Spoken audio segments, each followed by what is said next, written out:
This is the download from Sounds Profitable, your daily source for the essential news of the business of podcasting, brought to you by Spreaker from iHeart. I'm Manuela Bedoya, in for Tom Webster. Here's what you need to know for today, Tuesday, September 5th. First, a new piece from PodPod. Lapsed listening and podcast churn are due to time constraints. New coverage of Sounds Profitable's latest study, The Podcast Landscape in America, focuses on the reasons podcast listeners stop listening. 39% of respondents say they lack the free time to listen to podcasts, while 25% marked not enough time alone. When asked why listeners stop listening to a specific podcast they used to enjoy, 28% say they lost interest in the show. 18% of respondents say the content got stale and repetitive over time. 16% were put off by an excessive amount of ads per episode, while 13% cited irrelevant ad topics as a reason. Nielsen and Edison Research have released Podcasting Today, a new report on audience insights. The report is built from Edison Research's Infinite Dial, the Nielsen Scarborough Podcast Buying Power Report, and the Nielsen Podcast Brand Impact Norms database.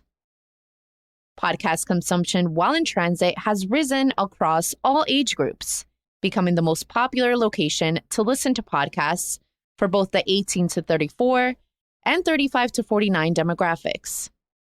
And the ads they're hearing while commuting to work or riding a bus are working. When averaged across 7 industries, podcast ads drove 50% unaided recall of brands from ads and 71% aided recall. From Adweek, publisher adoption for new video ad specs lags 6 months after introduction. Two large supply-side platforms speaking anonymously said 20 to 30% of their publishers have adopted the new IAB Tech Lab classifications released in March, despite analysts predicting widespread adoption by the end of Q2. Reasons for the slow adoption rate include lack of financial incentive, a firm deadline, occasional lack of support from SSPs, and continued concerns that reclassifying inventory will make it less valuable. The Trade Desk assumed an unofficial position as enforcer of the new protocol back in May. In many industries, even when new standards are formally built and adopted by big names in the space, such as Trade Desk, there's still a chance they won't become the norm quickly, if at all. AdExchanger reports, as Disney loses more streaming subs, it bets on advertising. Disney's overall revenue at the beginning of this quarter is up 3% year over year, but Disney Plus is down 12 million in subscribers from the previous quarter. 40% of new Disney Plus accounts are ad-supported memberships. The company plans to increase the price of ad-free Hulu and Disney Plus to drive more interest in ad-supported memberships, adding an extra $3 per month to the cheapest ad-free tiers. Podcasting has largely operated on an either-or model, with a podcast either being a paid experience or ad-supported. Paid content that's also ad-supported is a tough sell. And finally, PodPod and Campaign launch Audio Advertising Awards. The sister brands have announced a new awards program based in the UK.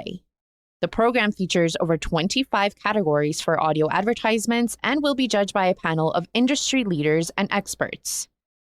Submissions within the standard deadline are £380 plus value-added tax, with the price going up £100 after the October 26th deadline. The awards ceremony is scheduled for March of next year.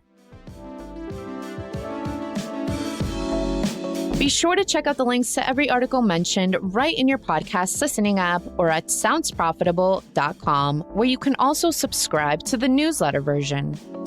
The download is written and produced by Brian Barletta, Gavin Gaddis, and Tom Webster, and hosted on Art19. For Sounds Profitable, I'm Manuela Bedoya.